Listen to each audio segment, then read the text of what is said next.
ZB9 news కి స్వాగతం. వచ్చే నెల 28 నుంచి 31 వరకు గోదావరిఖని నగర శివారులోని గోదావరి నది తీరాన జరగనున్న సమ్మక్క సార్లమ్మ జాతర ఆధునీకరణ పనులు జోరుగా జరుగుతున్నాయని, ఈ ఏర్పాట్లను సింగరేణి NTPCతో పాటు రామగుండం నగరపాలక సంస్థ చేస్తుందని సమ్మక్క సార్లమ్మ జాతర కమిటీ పేర్కొంది. ఇందుకు పూర్తి స్థాయిలో తమ సహకారాన్ని అందిస్తున్న ఎమ్మెల్యే మకాన్ సింగ్ కు కృతజ్ఞతలు తెలిపారు. ఈ మేరకు ఈరోజు సింగరేణి DGM సివిల్ వరప్రసాద్ జాతర కమిటీ బాధ్యులు P. శ్రీనివాసరెడ్డి, K. మోహన్ రెడ్డి, పలువురు కాంగ్రెస్ పార్టీ నాయకులు DT బాలరాజు, సింగరేణి శ్రీనివాస్, మెహేద్ సన్నీ, దాసరి విజయ్, చిగురు సాయి తదితరులు పాల్గొన్నారు.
నది ఒడ్డున జరిగే శ్రీ సమ్మక్క సారలమ్మ జాతర 2026 జనవరి 20 నుంచి 31 వరకు జరిగే జాతరకు గౌరవ శ్రీ ఎమ్మెల్యే మక్కాన్ సింగ్ రాజ్ ఠాకూర్ గారి ఆదేశాల మేరకు సింగరేణి యాజమాన్యం, NTPC, మున్సిపల్ కార్పొరేషన్ కలిసి విస్తృత స్థాయిలో అనేక పనులు చేపట్టి ఈ డెవలప్మెంట్ చేయడం జరుగుతుంది.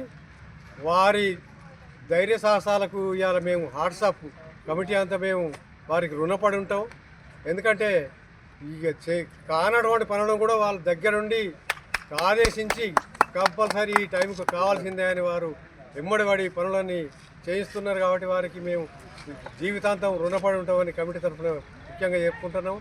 అట్లే అదే కాకనే మనకున్నటువంటి పెద్ద సలారం పెద్ద గేట్, ఒకటి ఆర్చి గేట్ ఉండే, దాన్ని తీసేసి కడదామనే ఆలోచనలో ఉంటే అది వద్దన్నాని మేము కోరిన మేరకు వెంటనే కొత్త పెద్ద ఆర్చిని కూడా వారు స్వయంగా వారు ఏం చేస్తారో వారి సొంత డబ్బులు పెట్టి వారు పెద్ద ఆర్చి తయారు చేస్తున్నారు. అట్లనే అనేక పనులు ఒక్కటే కాదు, మరుగుదొడ్లు కానీ, కొత్త రోడ్డు జరిగే అన్ని పనులు కూడా విస్తృతంగా జరుగుతున్నాయి. ఈ డేటుకు 15 తారీఖు డేట్ పెట్టిండు అన్న 15 తారీఖు లోపల అన్ని పనులు అవుతాయని మేము భావిస్తున్నాం. ముఖ్యంగా కాంపౌండ్ వాళ్ళు కూడా ఎంబడిపడి ఈ సాలారం కట్టే రీతిలో ఉండాలని కొత్త అన్ని తీసేసి కూడా కాంపౌండ్ వాళ్ళ నిర్మాణం కూడా 18 ఇంచుల మందంతో చుట్టూ కాంపౌండ్ వాళ్ళు కూడా నిర్మాణం చేయడం జరుగుతుంది. అది ఈ 20 తారీఖు అందిస్తామని అన్నారు. తప్పకుండా అందుతుందని అనుకుంటున్నాం. ఎందుకంటే ఇప్పటికే ఆ మేషన్ వర్క్స్ స్టార్ట్ అయినాయి.